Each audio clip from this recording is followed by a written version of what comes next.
Örgümü Dediniz kanalından herkese merhabalar. Evet arkadaşlarım, bugün sizlerle saç bandından böyle atkılara varana kadar yapabileceğiniz, kullanabileceğiniz model ile paspas nasıl yapılır onu anlatmak ve paylaşmak istiyorum. Umarım sever ve beğenirsiniz arkadaşlarım. Bakın şu şekilde yakından göstereyim sizlere her açısından. Çok güzel oldu. Çok hoşuma gitti. Umarım sizler de seversiniz ve beğenirsiniz. Şöyle kalın halı kaydırmazımız var. Şu şekilde 3,5 milim tığımız var. Ve Himalaya'nın arkadaşlarım Super Soft ipiyle ve Alize'nin şu şekilde batik olan Burcun batik ipiyle sizlere anlatmaya çalışacağım. Bu modelimi o şekilde yaptım. Yalnızca şunu söylemek istiyorum. Dilediğiniz her türlü ip ile yapabilirsiniz arkadaşlarım, rahatlıkla. Öncelikle şu şekilde 6 tane zincir çekerek modelimizin yapımına hemen başlayalım. Şöyle 1, 2, 3, 4, 5, 6. 6 zincirden sonra 1, 2, 3 defa üzerine doluyorum. Ve ilk zincirin içerisine giriş yapıyorum. Bu şekilde ve 2, 2 şu şekilde çekiyorum arkadaşlar. 2, 2, 2. Bu zincirin boyuna gelene kadar bakın bu şekilde yapıyoruz. Sonra tekrar 6 zincir. 1, 2, 3, 4, 5, 6. Sonra yine 3 defa doluyoruz başına ve bu defa arkadaşlarım şuradan giriş yapıyorum. Çekiyorum ve 1, 2, 3, 4. Bakın aynı hizaya geldi. Şimdi ne yapacaksak, yani ne büyüklükte yapacaksak arkadaşlar, bu şekilde devam etmemiz gerekiyor. Paspasımızın ya da işte modelimizin bakın şöyle yaptım ben. Bunu kaç tane yaptıysak diğerini de aynı şekilde yapmamız gerekiyor. Şöyle ölçersiniz ne uzunlukta istiyorsanız ve üzerine zaten birazdan dikimini de göstereceğim sizlere. Şimdi 1, 2, 3, 4, 5, 6. Bu şekilde kendimize önce bir yer yapalım. Evet, şimdi arkadaşlarım bakın bu şekilde elde ettikten sonra burada bir zincir çekiyorum ve bu boşluğa 9 tane sık iğne ile devam ediyorum. 2, 3, 4, 5, 6, 7, 8 ve 9. Şimdi 9 tane burayı tamamladıktan sonra bir yana geçiyorum. Aynı şekilde 9 tane içerisine sık iğne yaparak hepsinin devam ediyoruz. En uçtaki yeri de 9 tane önce yaptıktan sonra bir zincir çekiyorum ve yine 9 tane doldurarak bu kısımları da tamamlıyoruz. Tıpkı burayı yaptığımız gibi arkadaşlar.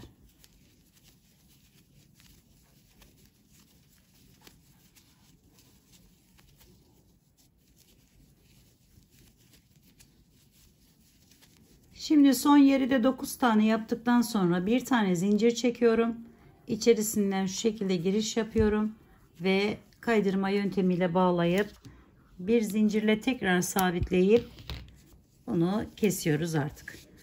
Şimdi arkadaşlarım diğerini de aynı şekilde ve aynı büyüklükte yaptıktan sonra şuralardan şöyle tutuyorum. Bakın birini bu şekilde tutuyoruz. Diğeri de bu şekilde içerisinden geçiriyorum. Bunun içerisinden hemen şöyle geçiriyorum. Son yere gelene kadar, yani buraya. Şimdi burada şunu beyaz olanı alıp krem olanı bunun içerisinden ikincisinden geçiriyorum. Bu şekilde. Sonra bu kremin içerisinden alta giden bu yeşili geçiriyorum.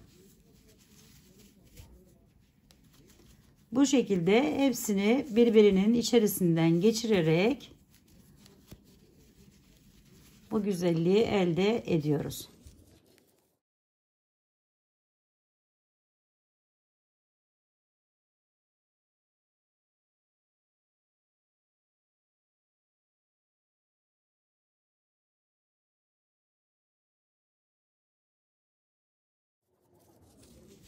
Ve son olarak da kremi geçirdim. Bakın şöyle çok güzel saç bandı, çanta sapı. Daha önceden çanta sapı da yapmıştım arkadaşlarım, ben bunu. Kanalımda mevcut. Yukarıdaki i yazan yere basarsanız oradan görebilirsiniz. Şimdi bunu yaptıktan sonra halı kaydırmazımızın üzerine koyuyoruz bu şekilde. Bir tarafını bakın bu şekilde düz olan rengi, krem rengini getirdim. Diğer tarafı ise bu şekilde. Bunlar dışarıda kalacak şekilde şöyle fazla böyle iç içine de girmeden birinin yönünü bu tarafa bakarken diğerini aşağıya yapın arkadaşlar.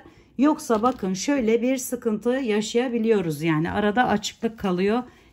Hepsi aynı yöne baktığı zaman. Bu şöyle bir açıklık kalıyor arkadaşlar. Bu olmaması için yani dilerseniz o şekilde de yapabilirsiniz. Biraz daha sık ekleyip dilerseniz bu şekilde de yapabilirsiniz. Şimdi şöyle koyuyorum ve bir ipi şöyle geçiriyorum. Aynı şeyin ipinden arkadaşlarım bu da. Şimdi bunu aldım. Böyle nereye onu getireceksem şu kısmını dışarıda bırakıyorum. Şu ipi de alta itekleyelim. Şu halı kaydırmazımın bakın şuradan giriş yapıyorum şu şekilde ve bu kenar olduğu için bu şekilde tutturuyoruz. Önce şöyle hemen ve buradan bu üstteki krem olan yere de içerisinden geçiriyorum arkadaşlar. Çünkü kremle dikmedim, bunu şeyle diktiğim için bu şekilde. Hemen buradan yine alta iniyorum. Alttan bir delikten tutunuyorum şu şekilde ve yanından tekrar çıkartıyorum.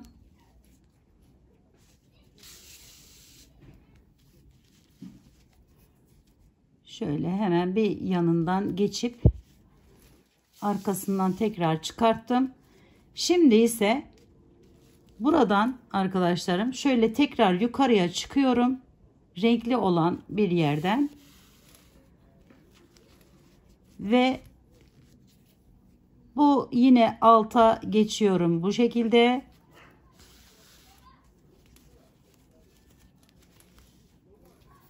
Ve tekrar burayı aşağıya yani halı kaydırmaza tutturuyorum. Aynı yerden bir daha çıkartıyorum. Alttan da aynı delikten arkadaşlar şeyine gitmiyoruz. Şöyle buradan da tutunup aradan yürütüp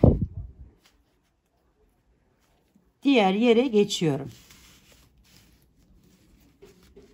Burada şeye bağlamamıza gerek yok. Şöyle yapıp bu kısmını tamamlıyoruz.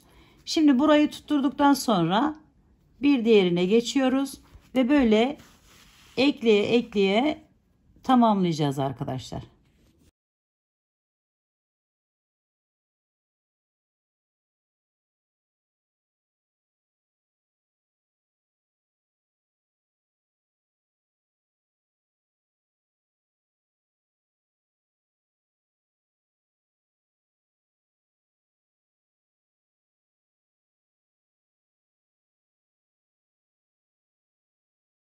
Şimdi burayı da arkadaşlarım bakın şu alttakini şu şekilde tutuyorum.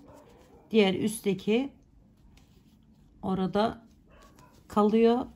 Halı kaydırmazın dış kısmında. Şöyle en son olarak da burayı ekliyorum halı kaydırmaza.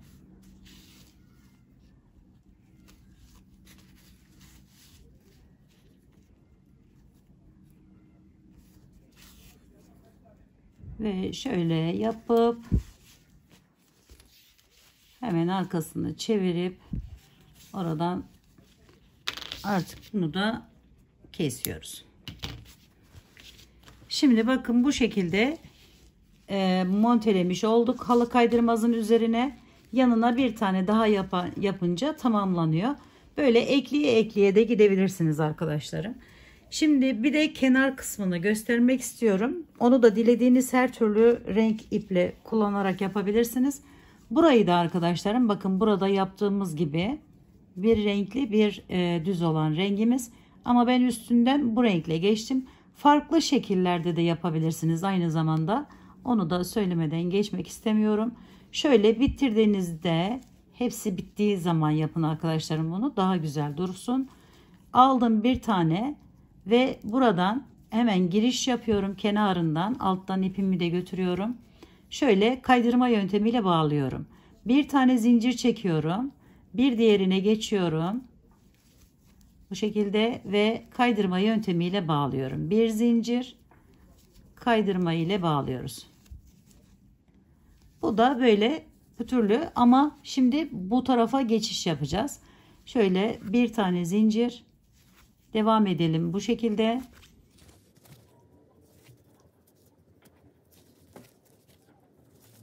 Buralarda birer tane daha atlayabilirsiniz. Böyle çok şey olmasın. Şimdi diğerine geldiğimiz zaman birleşim yerine hemen şu şekilde oraya geçiş yapıyorum ve diğer parçayla, yani şu aradaki yerle bakın birleştiriyorum arkadaşlar. O da böyle yapılıyor. Şimdi bunu hemen şey yaptık ve bitiriyoruz.